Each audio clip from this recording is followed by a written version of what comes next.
Hello and welcome to The Other Way, a lifestyle podcast exploring uncommon, unconventional, or otherwise alternative approaches to health, spirituality, identity, work, and life. I'm your host, Kasha.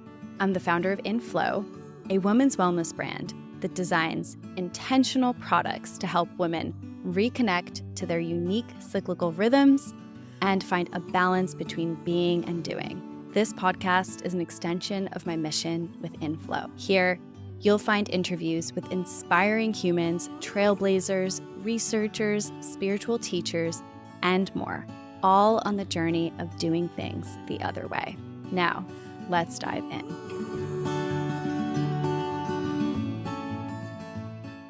Hello and welcome back to The Other Way. I am so excited to welcome my next guest, Simone Stolzoff. Simone is an author, journalist, and workplace expert from San Francisco.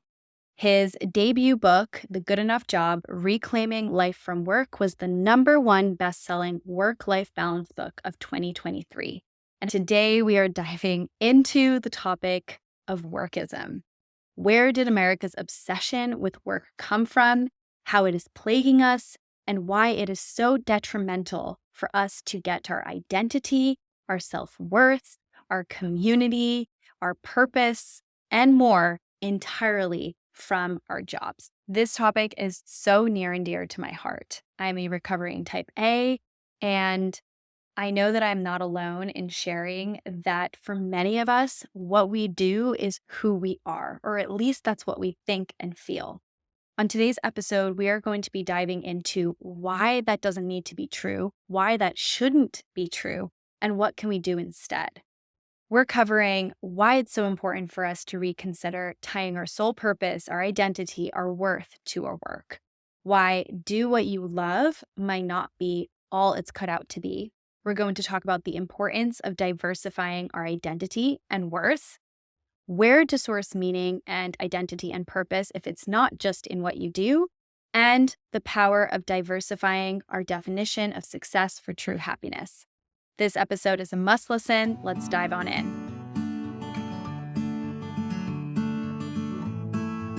Simone, welcome to The Other Way. Thanks for having me. I've been so excited for this conversation. I actually read your book on the way to Alyssa Eppel's retreat at Esalen, which was all about burnout and rest and renewal. We dove into all of the topics that you talk about in this book. I just feel the topic of workism as a whole, the topic of burnout, the topic of our identity around work, we're finally discussing these things. And I'm just so excited to have you on because I have so many questions about it. Yeah, it's a pleasure to be here. The good thing about writing about work is that everyone has a relationship to it. So it can be relevant to everyone in different moments of their life. So true.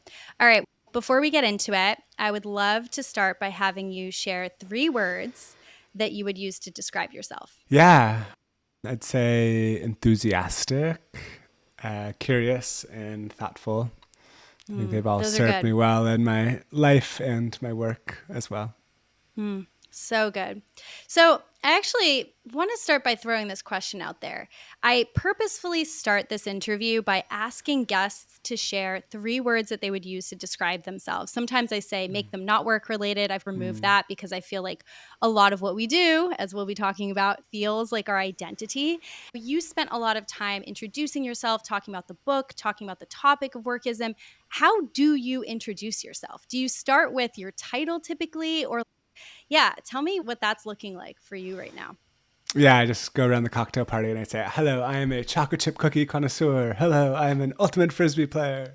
No, I mean, I typically start like most of us start, which is with my work identity. I'll say I'm an author, I'm a writer. This is particularly unique to the US, where what do you do is often the first question we ask when we meet someone new. And this starts even younger. With our kids, we say, what do you want to be when you grow up? Already conflating who we are with what we do. And I think there isn't necessarily anything wrong with that.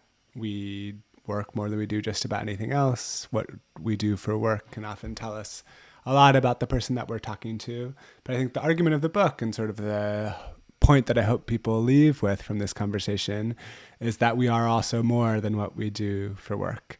And the more that we can diversify our identities and see ourselves as more than just professionals, the more well-rounded we'll be as individuals, the more robust our relationships will be, and the better world that we'll live in. So needed. Absolutely. I'll already share that I've gifted so many of my dear former and present coworkers your book because I feel like, as you so eloquently said, so often our identity becomes tied to what we do, but that isn't the only thing that's not all of who we are.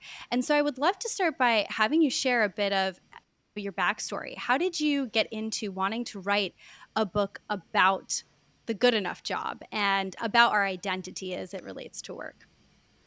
Yeah, there's a few ways in. One is that I'm a journalist and I've been on the work beat for about a decade or so, covering both companies and management styles and the economy and the labor market as a whole. And so I was observing this trend of this growing identification with work. It really started by looking at the data around how we spend our time. And in the US, there's this a historical trend where typically the richer a country is or the richer a person is, the less they work because, frankly, they can afford not to. But in the last 30 or so years, there's been this a historical trend where some of the greatest increases in work time have come from the wealthiest Americans. And while our peer nations continue to steadily decline the hours that they spend working each year, a lot of Americans are working more than ever.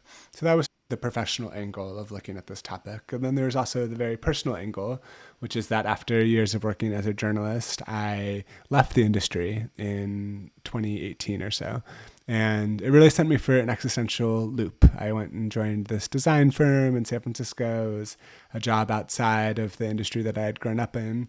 And it was a really hard moment for me. On one hand, woe is me, the plight of having two attractive options for a career. But on the other hand, it didn't feel like I was choosing between two jobs as much as it felt like I was choosing between two versions of me. There was Simone the journalist on one path and Simone the designer on another path. And it felt like a huge loss, not just of my colleagues and the friends that I'd made along the way, but part of who I was. And I knew I wasn't the only one. I knew that a lot of my peers were struggling with similar questions around identity and work and how much of themselves to give to their jobs. And so it was around that shift, that move that I made, that I started this sort of multi-year investigation into how work has come to be so central to Americans' identities and what should we do about it. Oh my gosh, I can relate on so many levels. So many of us go through so many evolutions in our lives, from going to college and being a student to our first job to changing careers to becoming parents if we choose to do, to being married versus divorced. And each of these shifts and changes seem to, at least I'll speak from my experience going through many of these different kinds of changes myself, it feels like they are complete cracks in who we are. But nothing quite got me quite as badly as leaving a 10-year career working as a product manager. It made it difficult to introduce myself.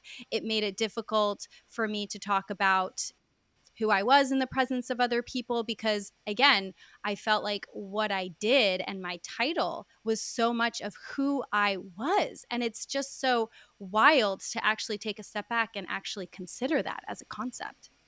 Yeah, there's three risks that I think come from the idea of conflating who we are with what we do. And the first is what you just spoke on, which is that our jobs might not always be there. If you are what you do and you lose your job, either by choice or not, then who are you?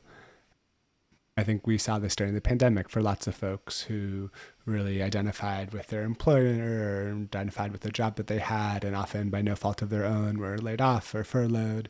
The second risk, I think, is just a matter of expectations. And I often think about happiness as the difference between our expectations and our reality. And I think a lot of people among my generation and some folks around elder millennials, older Gen Z, younger Gen X, they grew up with this idea that there's a dream job out there for all of us. And if you haven't found your dream job yet, you should keep searching. And if your job isn't absolutely perfect or a dream, then there's something wrong. And I think that creates these sky high expectations where there's lots of room for disappointment underneath it. And I think the third risk is rather simple, that as I mentioned, we are all more than what we do for work. We're also neighbors and friends and siblings and parents and citizens, and all of these identities require investment. They require time and energy in order to grow. And if we're just investing in one facet of who we are, our professional lives, then those other identities can wither. And so there's both like the business case for being able to diversify your identity. But I think there's also the moral case, which is that if we want to have robust relationships and live in robust communities, we all have a responsibility to invest in aspects of who we are beyond work. And I think that starts with how we construct and conceive of who we are by understanding that we are all more than what we do. I see a self-fulfilling prophecy there, right? If we don't invest in our relationships, we don't make time for them, then we don't have those relationships. And then we're more attached to our work, let's say, right? Because we haven't been, as you've been saying, putting in the effort and the time to actually make those relationships or those hobbies a part of who we are. I'm curious, how did we get here? Because you mentioned at the very beginning that not every country operates like this. Not every society operates like this. Is this like a purely American phenomenon? Yeah, I think yes and yes. There are aspects of this that are uniquely American, and this is a broader trend that permeates through a lot of Western society. I think there's a few different ways to slice it. You can look at it through political lens, an economic lens, a cultural lens. Politically, for example, one of the reasons why our relationship to work is so fraught here in the United States is because the consequences of losing our work are so dire. When, for example, the majority of Americans get their health care through work, or if you're an immigrant, your ability to stay in this country is tied to your work. You can also look at this through an economic lens. If you are on the lower end of the income spectrum with stagnant wages, people have had to work more just to get by, to buy the same loaf of bread, whereas people on the higher end of the income spectrum have a real subjective value that they place on work. It has become one of the primary sources of meaning and identity in people's lives. And I think this can be explained through the one that I really harp on in the book, which is the cultural lens. And if you look at the decline of, say, organized religion or neighborhood and community groups, it maps pretty well to the increase in work time among Americans. And I think the explanation is quite clear.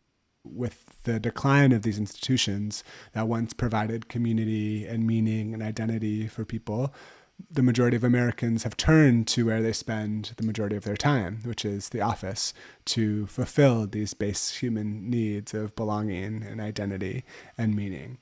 The problem is that it doesn't always line up with the incentives and the interests of the companies that they work for. So we're looking for the sense of transcendent meaning that people might have previously found through religion or through a relationship with God in a workplace that has capitalistic incentives. And that's where you create a lot of those mismatches that people feel disillusioned, or they climb to the top of the career ladder and realize this isn't actually where they want to be. It's like we're looking for something that can't actually be fulfilled by the place where we're looking. You bring up such a good point, which is that beyond just the survival aspects that you talk about, maybe healthcare, the paycheck, like just making ends meet, we don't have the support of communities to take care of us here in the West, and perhaps other societies do, where people really chip in to help each other. There's more of that tribal mentality that doesn't quite exist here. But even beyond that, that search for meaning or like transcendent answer, so many times I hear the slogan or the term that your work should be your purpose. Working in a way that is aligned with your purpose, you're never working a day in your life. And there's almost something like mystical and divine about that. Why do you think that that is perhaps not entirely accurate? Yeah, I mean, I think there's nothing wrong with trying to align your interests or your passions with your work. Certainly, we work more than we do just about anything else. How we spend those hours matters. The problem is twofold. One is that it doesn't create the conditions for doing our best work. The research shows that people who have what researchers call greater self-complexity, people who have invested in different facets of their life, tend to be more innovative, tend to be more creative problem solvers, tend to be more resilient in the face of adversity. This makes sense. If you are just balancing on the narrow platform of your professional life, you are susceptible to be blown over by a strong gust of wind, economic headwind, or your boss saying something disparaging. It could very easily spill over into all the other facets of your life. And I think the second side of things is that it is not great for our lives outside of work.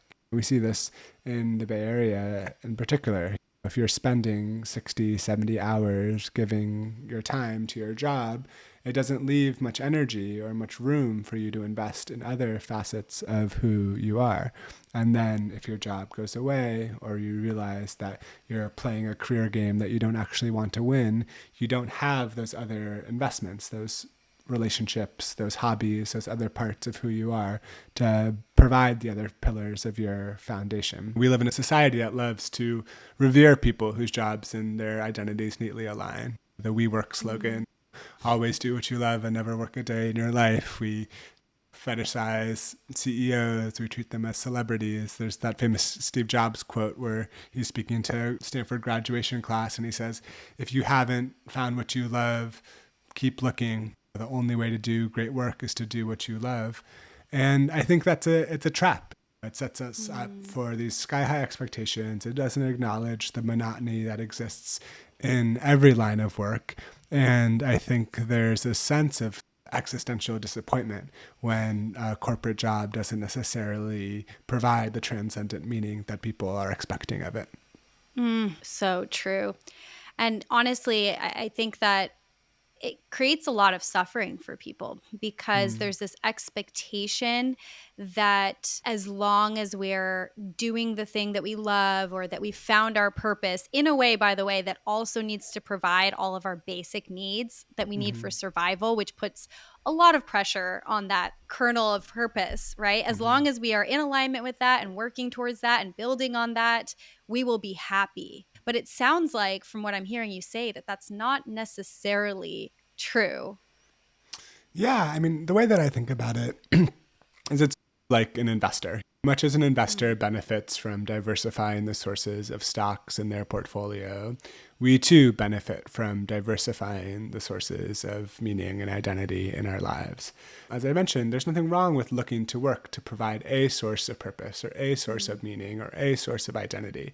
I just think it becomes problematic when it is the sole source of identity and meaning and purpose in your life. And that's what sets you up to really be susceptible to having an existential crisis or feeling a deep sense of disillusionment, is when you're treating this one thing, which is your job, as your sole means of self-actualization.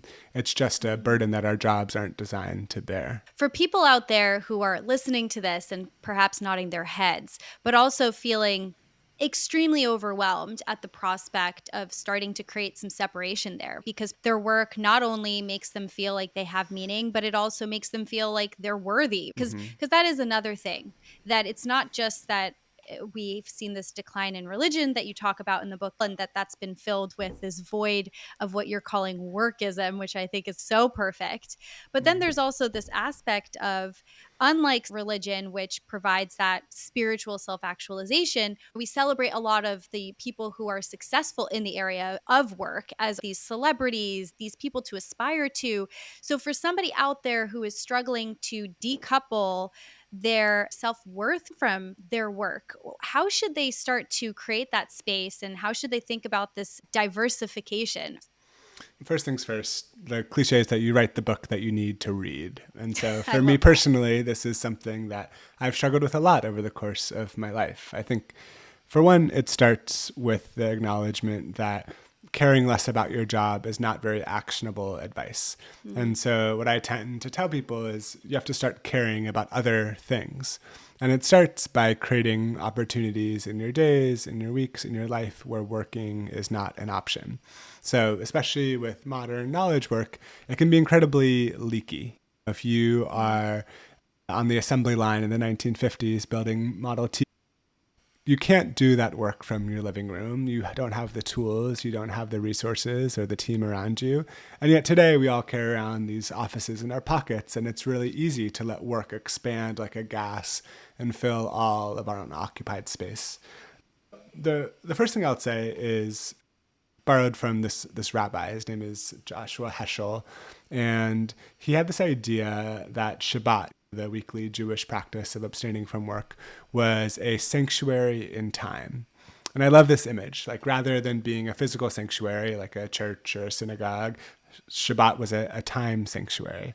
And so I think the first step is to find those time sanctuaries in your life, those spaces where work is not an option, that has infrastructure around. One of the benefits of, say, going to a yoga class or going on a walk with one of your best friends is they're the types of activities that structurally prevent you from multitasking or working while you're doing them. So I think the first step is just carving out space where you're doing things other than work. The second step is to fill those spaces with activities that reinforce these other identities that you hope to cultivate. The present father or the amateur musician or the community gardener, what have you, these other aspects of who you are. And it's actually through our behaviors that these other identities become reinforced. And I think the third step is to find communities that reinforce the identities that you hope to cultivate. For example, I love to play pickup basketball. And one of the benefits of playing basketball each week is that the people I play with don't care how many words I've written or how many books I've sold. They care that I show up on time and that I'm a good teammate. It's like a weekly reminder that I exist on this earth to do more than just produce economic value. So I really encourage people to find communities that maybe don't even know what they do for work or who couldn't care less what they do for work. Because, the workplace is one sort of container. It has a value system of what matters. There are certain things that are celebrated. And I think it's really important for people to find other containers that value other things beyond, say, the quarterly sales numbers or your latest performance review, just to reinforce this idea that we all know intuitively, which is that work is part of, but not the entirety of who we are. So powerful, so powerful. I want to almost emphasize the earlier point, which is the fact that without investing in these other aspects of self, they will not exist. Yeah, especially here in the Bay Area. I talked to a lot of workers. I did over 100 interviews for the book. And I'll say, how would you like to diversify your identity? And people say things like, okay, diversify my identity. Got it. I'm going to read 52 books this year, or I'm going to run Such a Bay Area thing. run an ultra marathon. And in some ways, we convert our leisure into other forms of labor. And so I think it's really important that people start small, not just because that is more accessible and that is more likely that you'll be able to reinforce these other identities, but it's important to find things that aren't quantifiable, that aren't monetizable, that you do with your life. I think there's this really big push towards, having a side hustle or monetizing your hobbies in some way. And I think the antidote to workism, or looking to work to be the sole source of identity and meaning in your life, is finding things that aren't about attainment or aren't about finding a quantifiable goal that you can hit and then post about on social media. It's about finding activities where you become enmeshed in the moment, where you feel like you are really part of what you are doing in a way that isn't about some sort of future gain or future ability to parade it up to others to see. That is such an important point. There's almost like that addiction to being productive and, again, I guess, getting more work in the form of a side hustle that's like the new passion. What would you say for someone who is worried that taking a step back from work as their identity might have an impact on performance? I remember talking to somebody that I deeply, deeply respect, a founder here in the Bay Area, who when I explained how I'd been creating more space to line up my identity and my values with things beyond work, and how much that has actually improved my anxiety about work and work performance, there was like this comment of, yeah, but your obsession with work or your anxiety about work or your constant fixation on work is what makes you great. Yeah, I think it's a very common thought that a lot of people have shared. And I think for one, I want to push back against the idea that it necessarily will decrease performance. The research shows that people with hobbies and interests outside of work tend to be able to recharge better so they can be more productive when they're back on the clock. We all know this intuitively. If you're on hour 11 of a 12-hour day, or if you're working 12 weeks in a row without taking any time off, you're not going to be firing on all cylinders. You're not going to be able to have the space where ideas can bounce around and you can synthesize all of the inputs that you're taking in and come up with something that is truly innovative or novel. I think a lot of times we take this more industrial view of work where, the number of hours you work directly translates to the number of widgets that you produce, and try to transpose it onto a knowledge economy where that isn't necessarily the case. If your deliverable is, say, a strategy for an organization, or a headline for a marketing campaign, or an idea for a podcast or a book or what have you, our brains need space in order to be able to chew on things, in order for us to seek inspiration outside of just the confines of our field or our office. So that's like the business case. And then the second point I'd make is just, it depends on what your definition of performance or success means. Like certainly one definition is what have you, your company IPOing, or you getting an exit, or you getting a promotion, or are you getting a raise. But I think in the same way that we can diversify our identity, I think we can also diversify the sources of our ambition and our definitions of success. I think people who I really look up to are very ambitious friends or community builders, or they're very ambitious about their physical or mental health. They are investing with their time and their energy these values that they care about. And some of them will be in the confines of their professional lives or something that can be accomplished at the office. But for almost all of us, we'll have values that need to be expressed outside of our professional lives. And so it's incumbent on us, not just if we want to perform well at the workplace, but if we want to be high performers in our lives, show up for the people that matter for us, to really invest in ourselves, to be able to think beyond just the workplace. I love that you mentioned changing our definition of success, almost like broadening the sphere of what success could look like. There's something so important about that point, because often if I'm looping in a workism kind of obsessive moment where I can't see that my life has other values beyond that.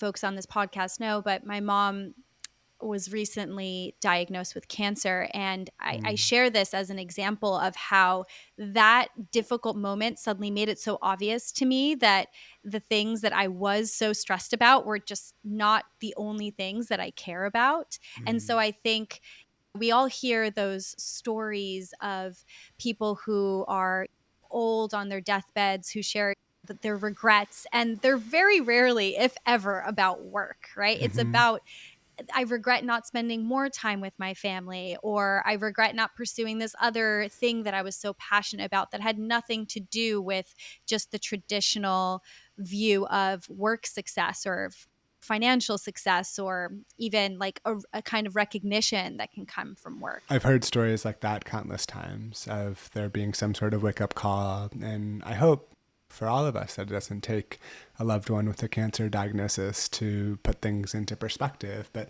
sometimes that's what it takes. There's this woman I'm thinking about that I wrote about briefly in the book named Liz, and she was your prototypical type A overachiever. She went to an Ivy League school. She was both on the water polo team and on the swimming team, so she was a D1 athlete, and then graduated and became a public school teacher in Colorado, and really identified with the identity of being a teacher and would regularly work, 60, 70-hour weeks with no complaints. Of course, she was serving her students first and foremost. And then she decided to go to law school and become a lawyer. And she clerked for the Washington State Supreme Court. She had this very ambitious law career. And then she contracted a chronic illness. And she went from someone who was swimming multiple hours a day and really trying to kill it in the workplace to someone whose mom was spoon feeding her chicken soup in bed. And I think she taught me something that she learned from the chronic illness community, which is that she started to define herself based on her evergreen characteristics. So whereas in the past, she might have seen herself first and foremost as a lawyer or a teacher or someone who is really productive or someone who is really efficient with their time, she started to think about who she was in a way that no market or boss or employer could ever take away. She saw herself as a generous friend and someone who was really present and someone who really cared about the ways in which she wanted to make the world a better place. And I think we could all learn something from Liz, which is that these enduring evergreen characteristics, these are the things that will be the through lines of our life, whether or not we're crushing it at work or the work piece isn't really falling into place, making sure that we are still investing in a well-rounded version of who we are. I think there's a inclination in our culture right now to either villainize work or to lionize work and say either work sucks, I'm going to quit, I'm going to go off the grid and drop out, or to say the only way to live a good life is to find work that you love, and therefore I'm going to be a girl boss, or I'm going to hustle and be the first to the office in the morning. And what I'm trying to offer is a middle path, a way of acknowledging that work matters. It's how we spend our time. It's one of the best ways to make an impact. It's one of the ways in which we can build lifelong friends. And it is not the only thing in our life that matters. And therefore, it's incumbent on all of us to be able to invest in these other parts of who we are as well. Simone, I feel like I need to ask you this. You mentioned that this book is the book that not only were you curious about from a journalistic point of view, but you also wrote the book that you felt that you needed. What would you say your definition of success is today? And has that changed since kind of embarking on this whole research journey and writing process? Yeah, maybe I'll back into an answer to that question, which is, I called the book The Good Enough Job, which is an allusion to this theory that was devised by this British pediatrician, Donald Winnicott, called The Good Enough Parent. And basically, Winnicott was observing how all of these parents wanted to be perfect. They wanted to shield their kid from experiencing any sort of negative emotion or harm. And when their kid inevitably felt frustrated or sad or angry, they took it extremely personally. And so Winnicott proposed an alternative, and he said, rather than trying to be the perfect parent, a good enough approach, an approach that valued sufficiency as opposed to perfection, would benefit both the child and the parent. The kid would learn how to self-soothe and take care of some of their own issues, and the parent would learn how to not lose themselves in their kids' emotions. So obviously the title of the book is a direct allusion to that. And a lot of people have asked me over the years, okay, so what is your definition of a good enough job? And what I like about it is that it's subjective. For one person, a good enough job might be a job that pays a certain wage. And someone else, it might be a job that has a certain title or is in a certain industry. And someone else, it might be a job that lets them get off work at 4 o'clock so they can pick up their kids from elementary school or go on that afternoon bike ride that really brings a lot of meaning to their life. And I think the simplest way to sum it up is that a good enough job is a job that allows you to be the person that you want to be. It's a sufficiently broad definition, but I think that's my definition of success. It's being the person I want to be in my relationships, in the world, and really trying to align my values with how I'm spending my time. And the more in alignment I feel with the person I want to be and the activities and behaviors and the contents of my Google Calendar, the more successful I feel. I have to ask this since I know you alluded to this at the very beginning that you are working on another book. So excited about that. Do you ever find yourself sometimes spiraling back into maybe like a workism or work focused state of mind? How do you navigate that? Yeah, I mean, all the time. I don't mean to say that in terms of it's do what I say, but not what I do. But I think it's really No, this is natural, real. especially in our society, to slip back into that notion that I'm only as good as my productivity or I produce. I worked W-2 jobs for most of my life, and about 6 months before this book came out, I quit to start working for myself. And I thought, okay, finally, I like never have to go to another meeting that should have been an email. And I finally rid myself of the culture of these companies where I used to work. And then I started working for myself, and I had a very rude awakening when I realized that there was no manager or company culture that was pushing me to open the laptop on a Saturday or feel worthy when I crossed out enough items off my to-do list and like I was a bad person when I didn't. I was the constant. Taylor Swift, I am the problem. It's me. And like recognizing that was really impactful for me, of realizing that no, it wasn't like the culture of our society or a manager's expectation that drove me to work all the time or derive my self-worth entirely from my job. It was a lot of internalized beliefs that I had. And so I think the biggest thing that helps me is, like what I said earlier, being in different containers, different understandings of what it means to be a worthy person, whether that's interacting with different types of people, whether that's being in different states of consciousness, literally different places in my house, and having space where I work and space where I don't work, and trying to erect some of those temporal and spiritual and behavioral boundaries between when I'm on and off the clock. I think that's the most important thing for me, is that when I slip into this belief that I'm only good or I'm only worthy if I have been a good boy at work, I try and find other realms that have other definitions of what it means to be good or what it means to be worthy. I love that you mentioned how real your experience with this is even today. I so relate to this. I remember leaving Microsoft to start grad school. I was studying Chinese medicine and I was like, this is going to be it. I'm coming from this like wave of burnout. I was like, I'm going to be enmeshed in this amazing like education. It'll be wonderful. And I took all the same habits, all the same anxieties with me into the next thing. And so I think that that is just such a powerful reminder for us that yes, we might be the common denominator, and that also gives us agency to do the things that you talk about. This was just such a helpful reminder. Simone, I could keep chatting with you forever, but I know we're going to be running up on time soon. I would love for you to share with the audience, where can people find you? What do you have coming up? And anything else you want to put out there? Yeah. First, thanks for taking an interest in my work.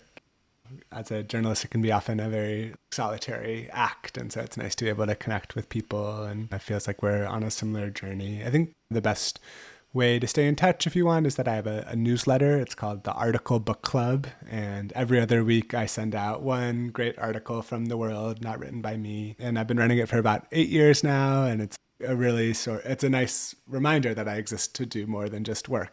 It's just a way to, instead of having like a book club, it's like a article book club where a few thousand people all read the same article at the same time. So that's probably the best place to find me. Obviously, I'm on social media, and I'm working on my second book, which is broadly on the topic of uncertainty and how to get better at dealing with what we don't know, which after last week has become even more of a relevant topic with the election and the state of the world right now. And yeah, that's what I've been researching and writing for the last year or so, and that book should come out next year. Oh, I cannot wait. Simone, thank you for joining us today. Thanks for having me.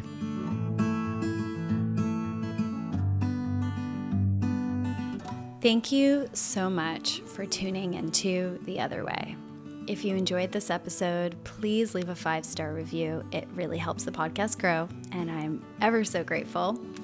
If you want to stay connected, you can find information on how in our show notes. And finally, if you're curious about inflow and want free resources around cyclical living or moon cycles, check out inflowplanner.com. And of course, for all my listeners, you can use the code podcast10 for 10% off any purchase. All right, that's all for today. See you next time.